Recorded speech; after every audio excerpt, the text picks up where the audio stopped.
Welcome to our channel. Today we how to use AI coding assistant online, quick tutorial step by step clearly. To get started, open your web browser and navigate to the AI coding assistant's website. Once you're on the home page, look for the sign up or login option. If you're a new user, click on the sign up link and fill in the required information. If you already have an account, enter your credentials to log in. After logging in, you will see the main dashboard. Familiarize yourself with the layout and features available on the dashboard. Locate the coding interface, which is typically found on the main page.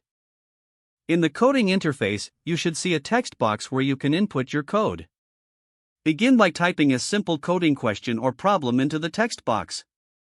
After entering your question, click the Submit button to receive assistance. The AI will analyze your request and generate a response. Review the suggestions carefully, taking note of any code snippets provided. If you need clarification, you can ask follow-up questions in the text box.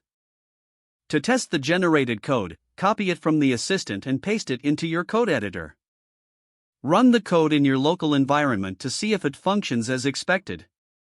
If it doesn't work or requires adjustments, return to the AI coding assistant for further help. Experiment with different programming languages or frameworks by changing your input.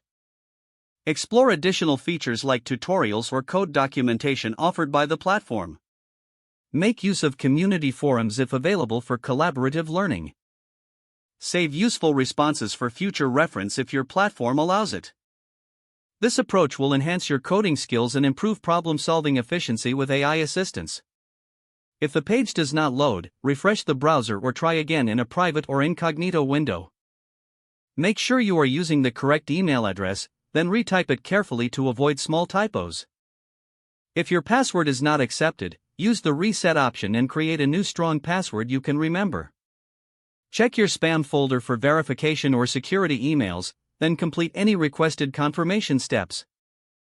Enable two-factor authentication if available to improve account security and reduce unauthorized access risk. After signing in, review your profile details so your contact information and settings are accurate and current. If you see an error message, note it down and try again after restarting your device and internet connection. Don't forget to like this video and subscribe to our channel for more step-by-step tech guides.